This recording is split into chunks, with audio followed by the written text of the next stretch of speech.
listening to the Medic Materials Podcast, hosted by Mike Turek, Emily Yates, Kelsey Coons, and Gerard Cuomo. All are current EMS providers and educators with a combined 30 years experience. Each month, we discuss EMS news, medical science, and review actual EMS calls, bringing many educational opportunities to the listener. Portions of the calls have been altered to protect the privacy and identity of all involved. Cool.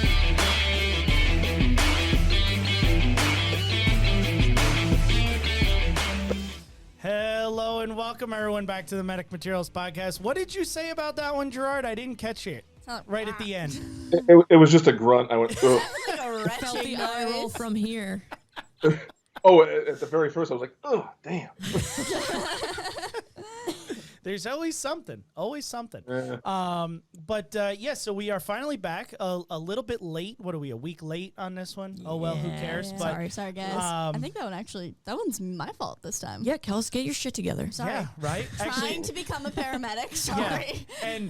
And I'm trying to buy a house. I know. It's just, yeah. It has been a scheduling nightmare for all of us, but we want to, wish everybody a happy belated EMS week. I have it in here on my notes. I was going to be like, yay, happy EMS week, but yeah, that fell now through. It's gone. Now it's gone. So, hope you all enjoyed your EMS pizza. week every yeah, week.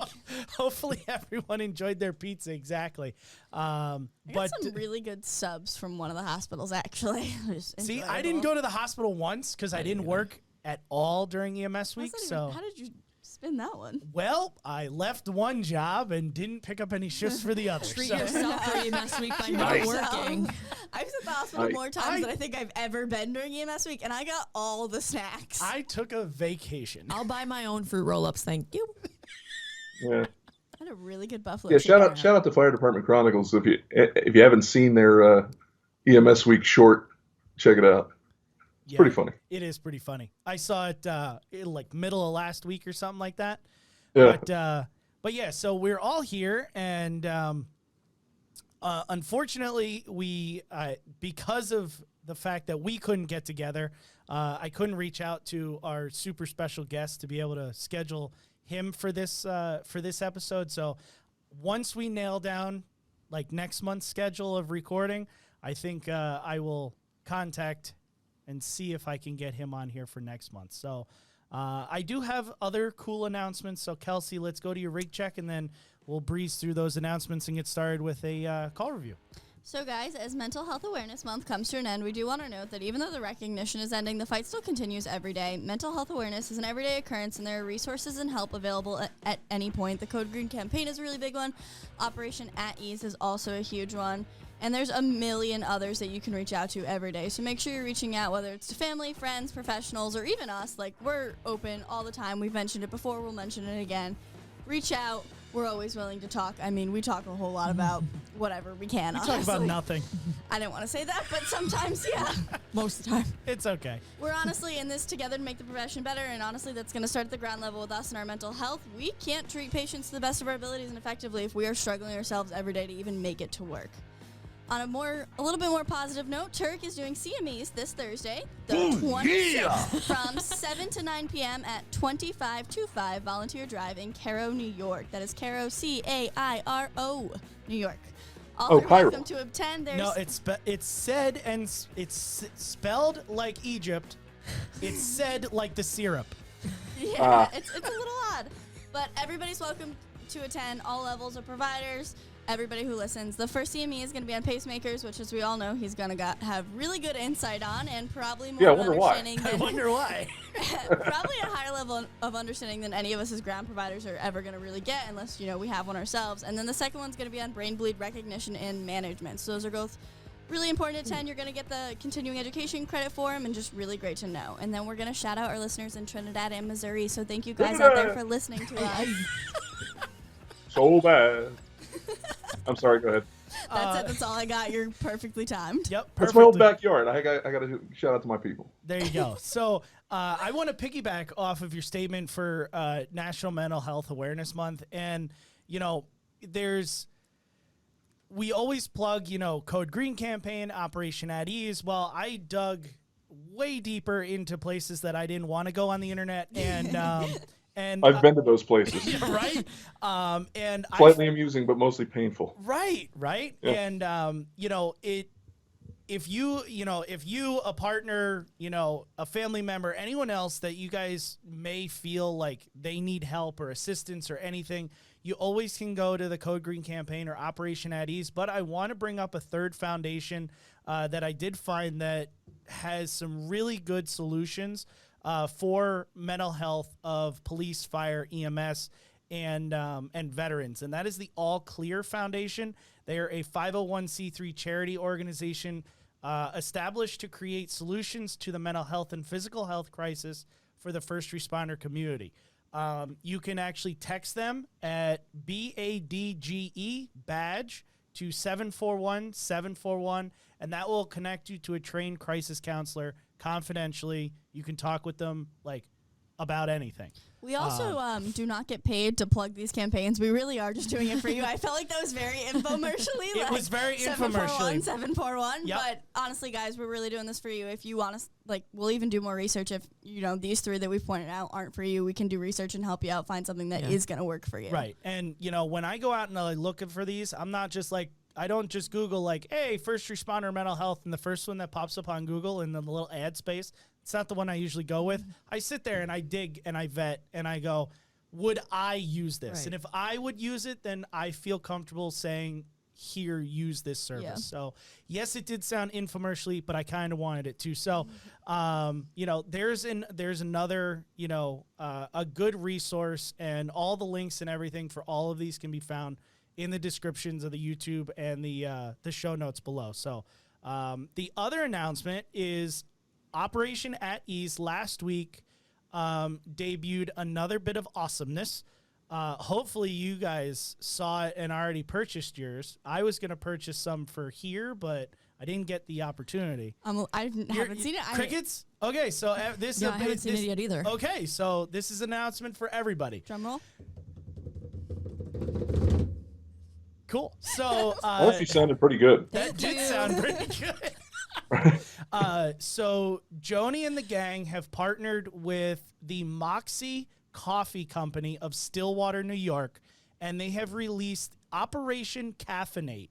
It is a dark roast coffee blend available for purchase. Hold on. It's available for purchase right now, and the proceeds, I spoke to Joni specifically, the proceeds raised from the sale of this coffee will be added to a grant being awarded by the Moxie Women's Foundation in collaboration with Operation at Ease for a worthy female veteran who is actively pursuing what they say they're looking for is ambitious, purposeful goals. When I spoke to Joni, she said that their goal is the sale of 63 bags of coffee. That would grow the grant to exactly $1,000. Wow. Now, I know for a fact that our local reach is way more than 63 people. I also know that EMS providers need more than just one bag of coffee. Right. I also know that we are approaching, and this is the oh yeah moment, 10,000 total downloads Bam. That's so for exciting. this show.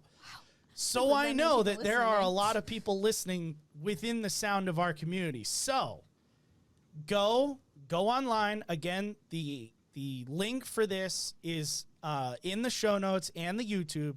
Purchase your bag of coffee. It's $16. I know that the economy sucks right now.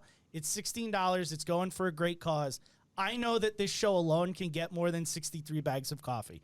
And that's what I'm hoping that you guys will do. Support this amazing idea.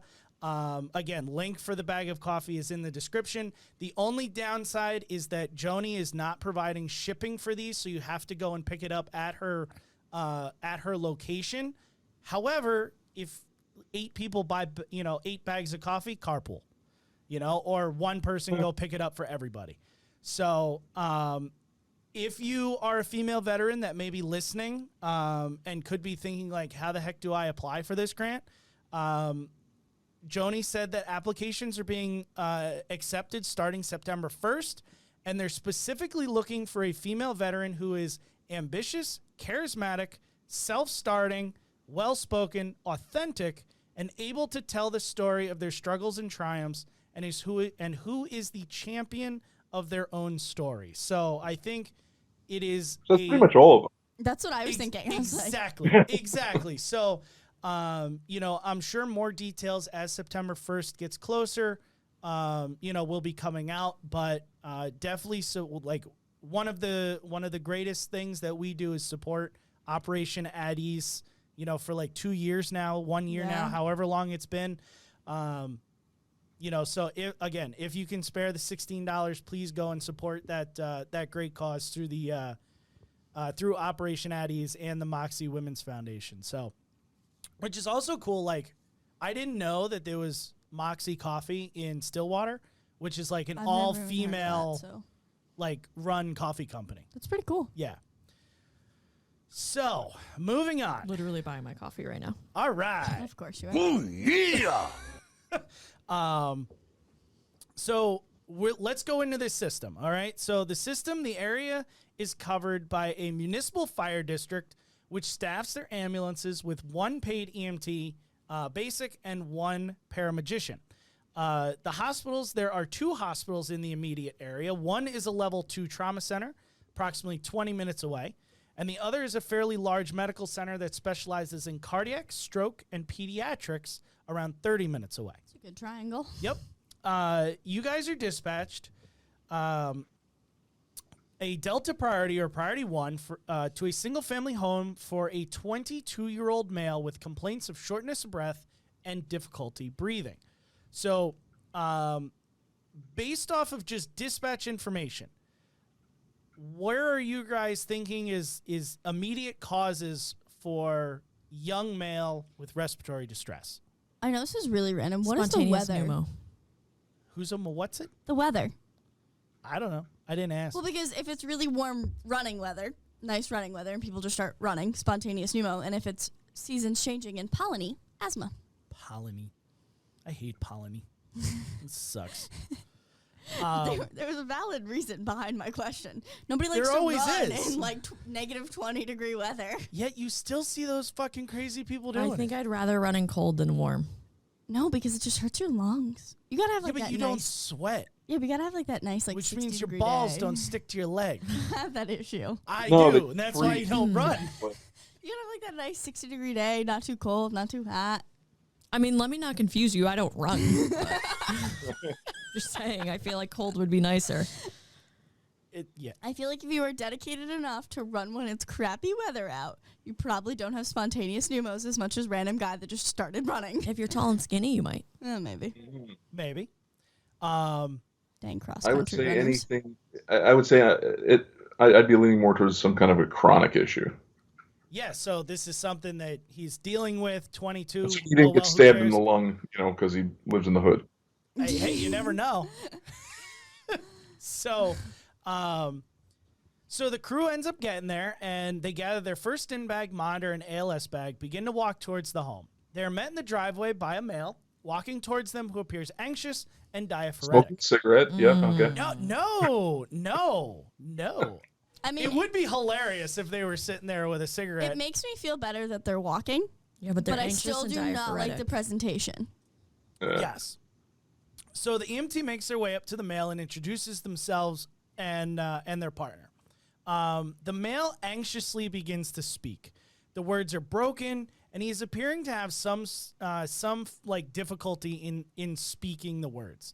However, this difficulty, he is able to tell the EMS crew that he began to feel short of breath and anxious around 45 minutes ago while at home working on his computer. The crew, seeing the difficulty he is having getting words out, move him directly to the ambulance and then begin their full assessment. So with the initial presentation, are you guys concerned for anything specific? I guess my clarification is he having difficulty getting the words out because he can't breathe, or is he having difficulty getting the words out because we're stuttering and we're really nervous that we feel like we can't breathe? Okay. So you think anxiety? No, I'm not thinking anxiety. Oh, she's thinking is the paramedic student Kelsey just went straight I just want to know, side. is it like we're stuttering, we can't get words out, as in like we're short of breath and it's jacking up our anxiety because we have an actual medical complaint, or can we not get words out because we physically can't catch our breath? Because there's a difference there. I would have to agree. I do, but anxiety for me is hypoxia related until proven otherwise. Like, people are like, I mean, they're right, restless. right. And like, okay, but are they hypoxic? Is that why? I'd be anxious if I couldn't breathe also, but I just want to know, like, If there's why can't we speak? right, if they're stationary, Is it anxious? I think an easier way to say it, are they anxious because they're actually Right. having anxiety, or are they anxious because they're they can't breathe. hypoxic? Right, Right. right. I wasn't even worried about that. I just want to know, like, why can't we speak? But I think it all ties in. Yeah. You know? If he's there any stationary, pa- like, did he throw a PE? Is there any Possibly. pain associated? Yeah. All good things that we have to find out, right? So, Yeah. you know, you guys kind of already are leading into my next question. You're looking for pain. You're looking for, you know, differentials. You're looking for PE signs, right? Lung sounds, all those types of things. All the So good things. all the basic good things. So the gentleman's inside the ambulance on the stretcher at this point. The paramedic begins their initial exam while the EMT begins connecting to the cardiac monitor. The medic finds that he's alert and oriented ×4. Airways patent, no fluid, no other debris is noted. Breathing is shallow, appearing tachypnic. However, lung sounds are clear in all fields bilaterally. Radial pulses are present, strong, equal in both wrists, GCS of 15. The EMT has connected the cardiac monitor. 170. Huh? 170. What's his rate? That's her heart rate. That's okay. That's her gas. All right, we're going with the adenosine route. Okay, so the EMT connected the cardiac monitor, the 4-lead, and the 12-lead cables. Initial 4-lead shows a sinus rhythm with unifocal PVCs, and the 12-lead is obtained as well and shows the same sinus rhythm with PVCs. No ST elevations or major depressions are noted. How frequent are the PVCs? Frequent. Yeah, Like I would super say frequent? I wouldn't say super frequent, but you're getting, you know, 1 or 2 every, you know, 30 to 40 seconds. Okay. Okay. So then baseline vitals are also taken through the monitor, and you find blood pressure via the auto cuff is 151 over 119. Probably high. Heart rate of Way higher than I 87. was expecting. Yep. Heart rate of 87, strong, regular. Respiratory rate is 26 and shallow. SpO2 returned is 94% on room air. And for whatever reason, because we live in the age of COVID, the temperature was obtained and it was 99.9 via the infrared temperature probe. So the one that you zap on their forehead. So how do you guys feel about these specific assessment findings and vital signs? And does anything specific stick out to you guys? That blood pressure is Yeah. sky high. Yeah, I would it's narrow So, like- I and thought you- sky high, too. I thought you were going to tell me like 151 over 90, and I was like, oh, that's high. Like, and I was expecting it to be high, but then you were like, oh, no. And I was like, Yep. well, so yeah, I want to know what's causing the shallow respiratory rate, and then also you've got yeah. you know an obviously healthy young individual Is that he We is don't now know, though. Is We he never healthy? throwing asked. PVCs every other couple complexes. We don't know, though. Does he have I guess my cancer or next something? question Like, we would didn't be- ask. Let the My man next question speak. would My next question would be, just to rule it out and not to be a dick about it, but you know, do you take any illicit drugs? Yeah. Well, I mean, you have to. Yeah. With those kind of vital signs, again, why is he throwing PVCs, right? 22-year-olds typically don't, you know, unless there's a reason. Does he have muffled heart tones? Who the fuck would know? Listen to it. Yeah, okay. I'm not Cardiac- going to. Well, I'm thinking cardiac tamponade. Yep. Yeah. Heart Yep. squishing. Well, and that's it. So That would irritate the heart enough to throw PVCs. it would The give him blood shortness pressure. of breath. Right, he would It have would, shortness you of would breath. have that really narrow blood pressure. Yep. Yep. All good things to be thinking about, right? So as we continue on, he's still speaking in broken sentences, appearing as though he is having difficulty getting words out of his mouth. He goes on to tell the medic that about 2 weeks ago, he was making dinner one night and began to experience sudden onset chest pain and racing heart rate. He went to the local ER, drove himself to the ER, and was diagnosed with frequent PVCs that night, and then sent home with no further details, no follow-up, no nothing, because 22-year-olds don't have cardiac problems, right? Right. So the That's how I feel about that. No, not right, No. but okay. agreed, it's not right, and it's a significant. I mean, this happened to me how many I was times going to since say, I was how old were you when you got your fucking pacemaker? 33? And almost- he's it'll be 32, 22. What did you say 22. he was? 22? But my cardiac issue started when I was 13. Right. Yeah. I was in middle school when I had my first syncopal episode. 13 years old. Nope. It wasn't until I was 33 that they were like, yeah, there's a problem here. We I should guess probably we'll take fix them it. seriously. Right. 20 fucking years. That's nuts. So the EMT and the medic both note that his speech was increasingly slow and garbled. While it appeared he had words that he wanted to say, but took him a significant amount of time to get them out of his mouth. Interesting. Clots. Huh? Clots. Clots. Lots of clots. Clots. So there's no one around to, get like a full detailed history from. And the crews felt that it was too difficult to wait for him to just answer the question. So the EMT tells him, like, shake your head yes or no to the history taking questions. So he nods yes to taking meds. He nods yes to having an anxiety history and nods no to any allergies. That's all that I've gotten out of this. So we can assume that he nodded no to respiratory and cardiac history. Like, I would just assume that these people asked those questions.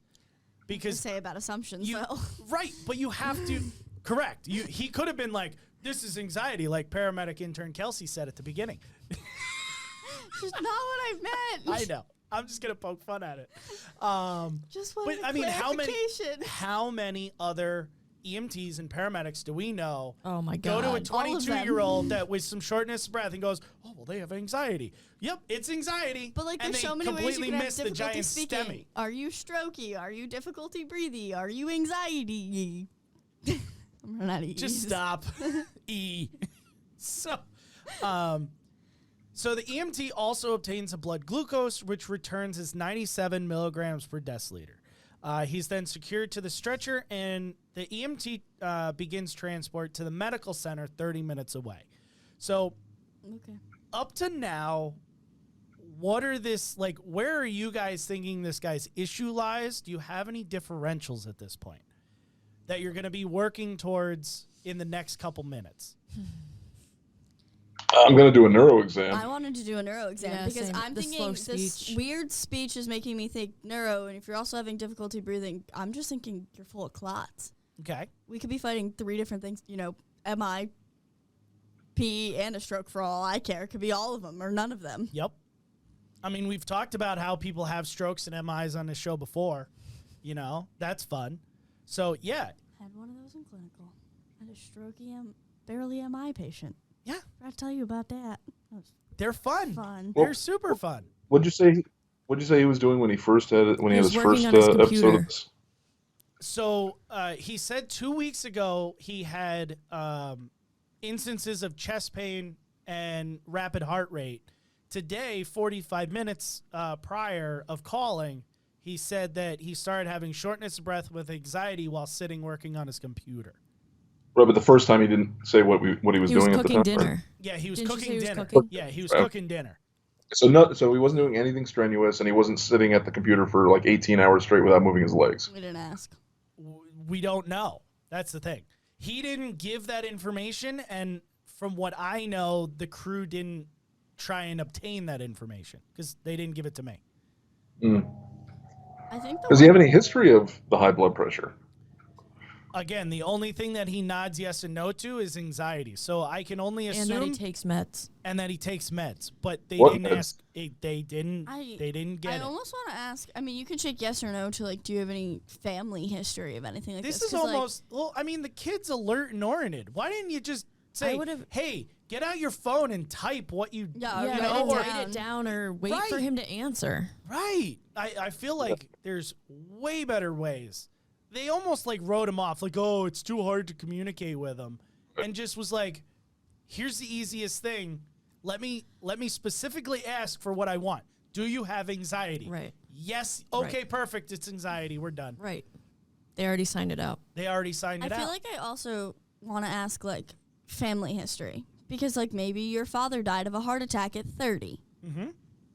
And you are really prone, like, in your family has just a really bad history of clots because, like, it's not always genetic, but in something like that, it's usually a pretty good indicator. And the thing that kind of gets me is if it was thinking in the paramedics' like mind here, if it was just anxiety and nothing else, that's BLS all day long. Like, I'd be like, here you go, BLS, right? But this paramedic took it because the EMT is driving. So the paramedic Had an inkling that had something an else is inkling going that on. something else is going on. Just hasn't gotten there yet. Right. The spidey senses are tingling, and we can't figure out We why. can't figure out why, right? So, interesting things to think about. So, the medic actually places oxygen via nasal cannula, 2 liters per minute, due to the continued feeling of the shortness of breath and the anxiety. And then they go and obtain another set of vital signs.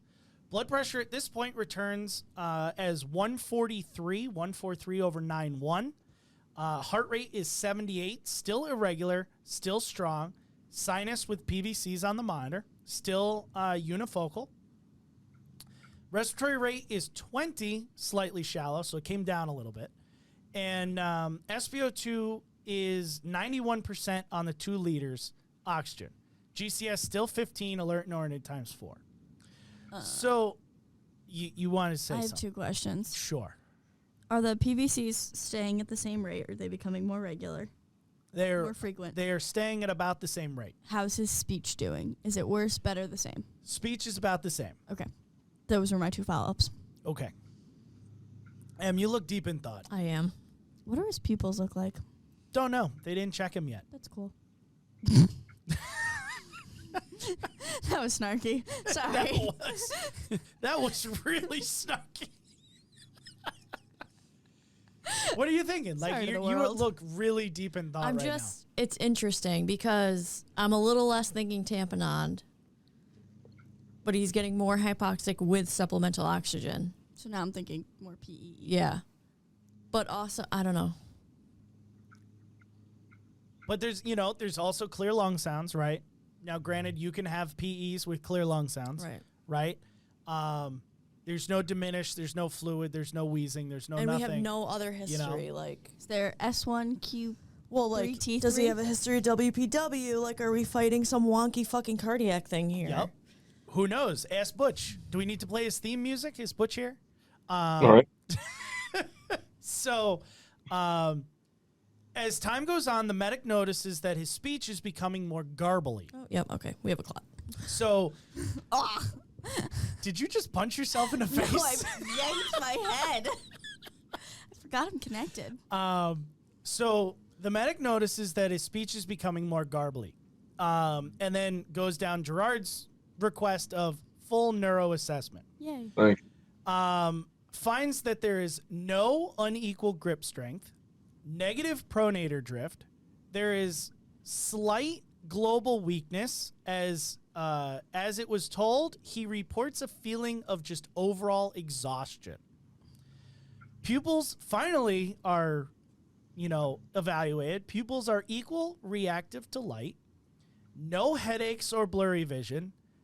What about like cranial nerves? No facial asymmetry. Speech is garbled, and it appears that he's still able to think like very easily of what he wants to say, Just can't get but the words can't get the words out of his mouth. It's just garbled and broken. Did he have him track his finger with his eyes? No. Okay. No. Um, So can I he don't know if repeat there's things any back? deviations or anything, or gazes or anything like that. What was that? Gotcha. Can he repeat a statement back? He can. However, it takes him a long time. Again, it's like, hey, say no dog, Can't teach an old dog can't new teach an tricks. old dog new tricks or whatever. And he'll sit there and look at you, be like, I know what I'm gonna say, but it's gonna take him a while and it's gonna be garbly. Gotcha. Okay. So causes of this. Everyone's thinking neuro clots. Are there any other causes that we're thinking? Tumor. Tumor? Yeah. Okay. Cancer. Cancer. Maybe this kid's got a tumor in his head. And especially like a cancer. I mean, infection. You could have infection. like meningitis or something. Yeah. Right. The fact that this is progressing that quickly. I guess if you really want to take the initial onset, would have been 2 weeks prior. Yep. But now we've reached whatever that point is of critical mass, where now we're rapidly, going downhill. We're So in it, something yeah. is, I'm still thinking it's in the head. Now, does it concern anybody, or because I'm just going to bring it up, we know that we can't rely on them 110%. But remember, he's 99.9 on the thermometer. I know. So he's got a low grade. I mean, it's not a low grade fever. It's not a treatable fever, but his temperature is increased. It's still increased. It's still increased. He's 22. He's 22. Does he go to college? I don't know. Mono. You could assume meningitis. So. Some Exactly. sort of weird. But also, like, it what's could the just, new one that you can he get could a have monkey vaccine flu. for? Well, it's also just like, is this neuro and the temperature's proving it? Like, your neuro patients you would expect to be hyperthermic. Right. Mm-hmm. So, like, that's kind of feeding our... Yeah. But could it be infection? Right. That's why I said meningitis earlier. Like, Yes. I don't know. It It's could be... still neuro, Right. but the cause is not clot or tumor or Right, what. meningitis. It's some infection. sort of, infectious Infection. process. You know, all really good things to think about. So, the medic goes on to search for an IV site, but then It's like he's 22. He should have halfway decent veins. you would think. No. However, this paramagician says that they did not find any suitable access and does not make any IV attempt. So I don't know if that's just like, hey, he's got really shitty access and I don't want to take the chance. Yeah. I've pulled that card where I'm like, I could hit that, maybe. But I'm not going to try unless they deteriorate to where I have to. I've pulled that card. I'm okay with saying that card. Or is this just being lazy and being like, nope, I didn't see anything? I don't know. And what is he going to do with that right now? Exactly. Yeah. Right. So, like, is he I going to don't give him necessarily- fluid? Right. right. Like, what Do is you the... only have a hand vein and you're like, well, they're going to want an AC in the hospital. Why am I going to stick him? I don't really need it. Right. I don't What are they necessarily doing for it? disagree with that. I don't like this patient presentation, but, like, I don't really have a treatment plan. To go forward. Right. Like, I'm not going to give this guy fluid. They're not, Yeah, hypotensive. but see, that's just it though. It's like for me, Behind the eight I ball. would have put a freaking line in. I would at least tried, because it's one thing I don't want to have to be scrambling for. Especially this dude looks like we're progressing south. Right. You know, at a quick pace. If he, if it gets to the point where I have to do something, the It's last too thing I want to late. do is fuck around starting a fucking IV. Exactly. Yeah. Yeah. I mean, I I'm do not... agree with that. Either way you look at it, I think, having it and not using it is good because you're seeing neurological Changes. changes Yeah, I in a agree. bad direction. You could be intubating this guy in 7 minutes. You don't Yeah, know. I mean, if he had the inclination, that he had his spider senses tingling, so that right there, right off the rip. I mean, I'm thinking, okay, so something about this made him uneasy. This isn't an anxiety that you're going to turf to somebody, and this is, you're taking it in yourself. So stay with your gut, and yeah, if that's tingling in your head, hey, shoot for the IV, man. You know your anatomy, you know where it should be. Give it a shot. Yeah. Yep. So we're going to jump 15 minutes into the transport, right? So 15 minutes goes I by. don't like that. A lot happens in 15 minutes. Yep. So at this point, he starts saying that his weakened exhaustion feeling is going away. Ooh. The garbled speech becomes clearer. However, it's still there, and he's still having trouble getting words out, but the speech becomes clearer. Vital signs again, blood pressure, 129/87, so it's progressively going back down to normal. Was that a sudden drop or has it been progression? This is progression. Okay. Okay. Heart rate, 84, still irregular, sinus with PVCs. Respiratory rate remained near 20, and regular, no longer shallow. SpO2 is now 96% on the 2 liters. So he's GCS remains 15. He is now no longer complaining of any shortness of breath and no longer appears anxious. So now what are we thinking? Because now well, that we've kind just of flipped eliminates the everything. infectious process. Yeah, because you can't. Because you wouldn't just like suddenly get rid of an infection. Yeah. Right. And you wouldn't improve that fast. Yeah, within 15 minutes. You're less likely to just clear clots in that time. But you But could. are you I mean, having, we've all are seen. you having a TIA though? Like, Are you having is a it TIA? still there and you're just Managing. interesting? Or Are you having? What is that weird thing where patients get really good and then they just, you know what I'm talking about, when like they have like that moment of clarity where they're fine On hospice patients before they die? Yeah. What if it's I mean, that? that's like a natural cause of death, or a Right. natural progression of death, I should say. What if it's Right, that? suddenly- What if suddenly he's it's like doing just they've got great this, and like, now he's all One this day code? clearly back. their last effort, and then they die the next day. What if this is his last effort and then he's dying? You would hope Or not. we a fucking ray of sunshine. Jesus. Yeah, right? I'm glad that Gerard put in that IV then. Right. So It's just hanky.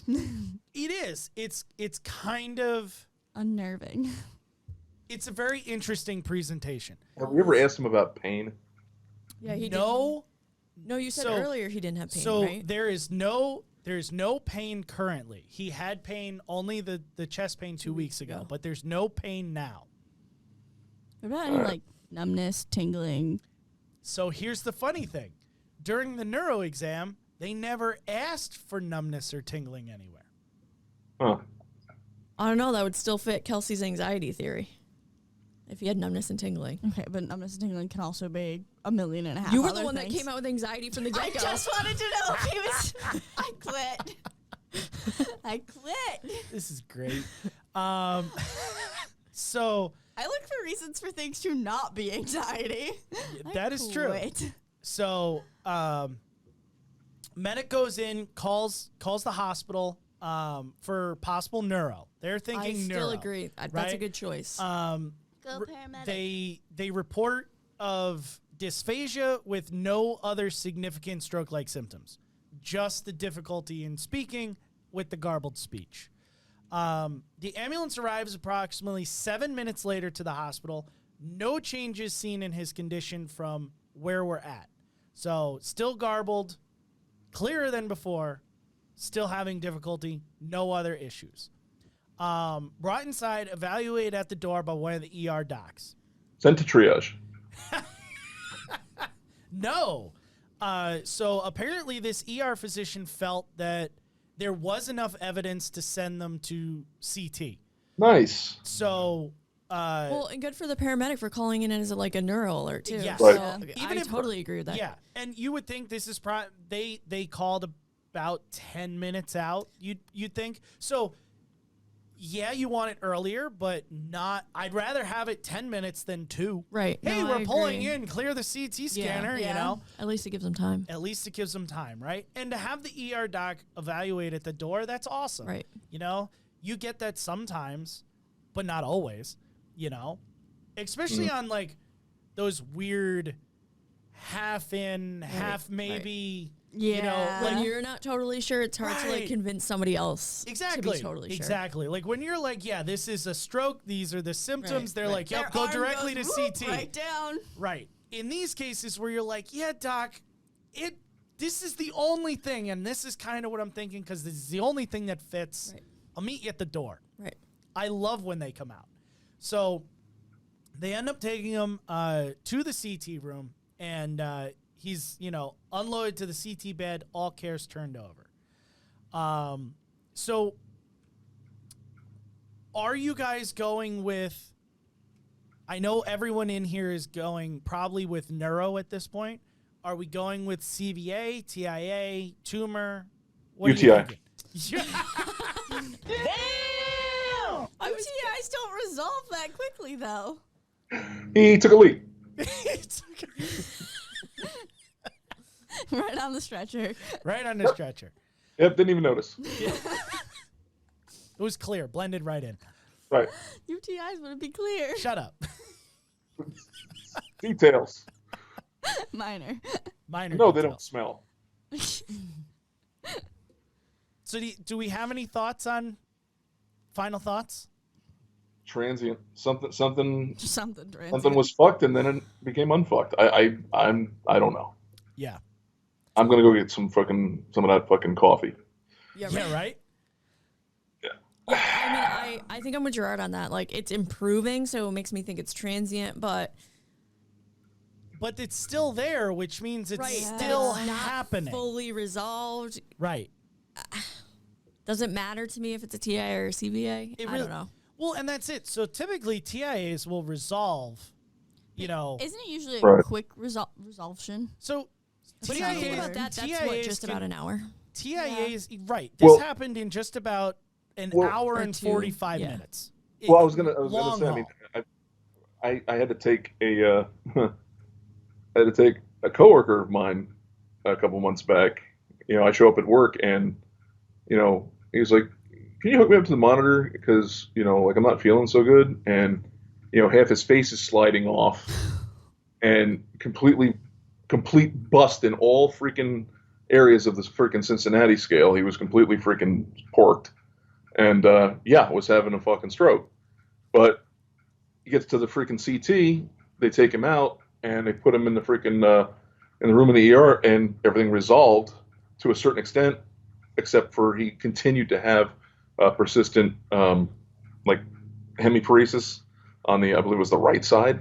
So I mean, like, yeah, sometimes they resolve, but sometimes, and they listed it as a TIA, Right. even though those symptoms continue to persist. persist. Yeah. Well, You know? because there was improvement. It doesn't have to resolve 100%. Most Right. do within 24 hours, but like And that's where I was going. yeah, there's no rules that say like, oh, well, everything has to be back with, 'cause there come still back can be within 2 damage hours. there. Right. You're still You could so- still have deficits from a TIA. right. Right. And- And oh, by the way, 30-year-old. Yeah, Yeah. exactly. Yeah. And we're Right. we're not gonna know. We've only been part of this man for 30 minutes of his care. Right. So like Right. maybe his dysphagia is gonna go away in 4 more hours. We're not gonna know that. Right. And ultimately, so I did get a CT update. I have no idea what happened after the CT, but CT was negative in this case. Yeah, but you would anticipate Yeah. it too. So Even you if would- it was a CVA, as- he's not as having a was- bleed. Right. Yeah. As was my Right. coworkers. But you anticipate that. Most Correct. neurological events are going to be found on an MRI or just based on symptom Just based on presentation. symptoms. Right. CTs, Which I is know what that ended up everybody's, happening. and I know everybody says like, oh, we got to go to CT. Like, we know it's going to be negative. We Right. know they're not having a bleed. Even Yep. if you can find something on a CTA, maybe you get lucky, but most of the time you're not going to find that. Yep. You're I not. didn't know that. I just assumed like, oh, they're gonna either see a bleed or a clot. They're just gonna know. You don't really find clots on CTs all that often. Huh. Even like a CTA, It has to be like a massive. it's got to be big. And like sometimes you do, you're going to find out on an MRI way more likely, but are you going to get an emergent MRI? Like that's actually one Yeah. criteria that you can. There's nothing emergent about MRIs. Point blank period, it takes fucking forever. Yeah. Yep. So, overall, how did the call go? In your guys' thoughts, There's things I would have done differently, there's things I would have done the same. I don't think it was terrible. what Yeah. would you do differently in that case? Because I don't think they did terrible. His history, I would have allowed, like I would have taken the extra time to get the better history. Yeah. I don't know if it would have helped. Yeah. I don't think think I would have Gerard left has without also it, wanna know, like, I what without would've knowing done what meds are you medications on? were. Yeah, you're on meds for what? And Right. do you Yeah. take them? Hey, dude, can I go in your house? Can I send my partner Right. in your house to go find them? For all I know, you're on a blood thinner and you don't know why you take it or anything, and you haven't taken it in 3 weeks. Right. Right. Yeah, that's my big thing would have been the med list. I'd want that. Even if you Well, don't get a history, you The can, med list will tell you me. can get it Yeah. from the med list. Yeah. Right. So at least get that. And tomato on the freaking IV, whatever, Yeah. Yeah, I mean, It's wouldn't nice. It wouldn't have changed anything for this person, I don't think. Yeah. No. Not in their, present state, and that's why I say I'm not faulting him for that. Right, Maybe I would have done it different. I don't know. exactly. I'm sitting at a round table. I don't fucking know. Right. I think just maybe a few more questions, more pertinent questions, stuff that maybe they didn't think about, like, asking about the pain, asking about illicit, drug use, things like that. But yeah, I mean, they did fine, man. Yeah, Yeah. I think it was just a really interesting presentation Yeah. that kind of takes you in like 18 different directions of what it can be caused by. Like, we know that, head I just thought of trauma. something they didn't ask No about. one was asking yeah. about, did Trauma. you fall? Did you get whacked in the head? Did, Right. whatever. Nobody checked for a wet bandage. Nobody checked for a wet But they bandage. did check a They glucose. did check a BG. That's true. That is true. We thought tumor, we thought infection, we thought stroke. Those are all good things to think about. Yeah, You know? trauma. But Yeah, it's didn't even- interesting too, though, because if you had this exact presentation and the patient was 82 instead of 22, it's Right. still relevant when we were thinking neuro, but would we have come up with all this other stuff? You know what I mean? Yeah. Yeah. So it is kind of interesting. You know, the big thing that, you know, I want people to take away from this episode is, you know, all of these things that were happening with this patient are symptoms of a bigger issue, right? And yeah, you know, we can identify and treat symptoms if need be, but we're not identifying the bigger issue. Right. Yeah. So we have to keep narrowing and digging until we figure out what that bigger issue is. And keep thinking, you know, you come out with 22 years old spontaneous pneumo, but like keep reevaluating that. Right. My first guess is never correct. I don't think anyone's Like is, things you know? change, so Things keep change. evaluating. So terminology, just so that, you know, we use them interchangeably. Aphasia is loss of ability to understand or express speech, right? Right. He never had any of that. The dysphagia is the partial loss or ability to understand or express speech. Now, that's how I learned it years ago. The newest, I guess, medical researchers and, you know, people that write journals, they're actually using aphasia for both. So dysphagia is kind of getting thrown out, and they're using them now interchangeably. Fucking laziness. Yeah. So just know that, you know, if someone's like, oh, yeah, they're aphasic, it's like, okay, well, they're still talking to me. They're using that, you know, as dysphagia as well. However, don't confuse aphasia with aphasia with a G. There's an S and there's a G. This is what I love about medicine, right? Just pick a fucking different word. So aphasia with a G is the inability or difficulty in swallowing. So again, could be a neurological issue, but not related to speech at all. So just I'll never forget. I was doing a transfer one time, and you know, I was getting a report from the nurse, and I was looking at the paperwork, and she mentions, oh, you know, aphasia, and I went, oh, it must be Italian. You know, but you knew what she was talking about. That's awesome. Aphasia. Sounds What like is that that? sounds like a dirty vagina. But you knew what she meant too. So, the last thing I just want to touch base on is in EMS as a whole, EMT, paramedic, we are taught a very limited basic stroke exam. Oh, God. Very, very. Thank you for bringing this We up. look at facial weakness, arm weakness, and speech disturbances. That's it. There are 14 other thousand different things neurologically that neurologists will evaluate for. Well, I always go to cardinal points to do the cranial nerves as well. So, and that's my. Well, and that's it. So I'm a firm believer on expanding your knowledge base and being able to expand what you're looking for.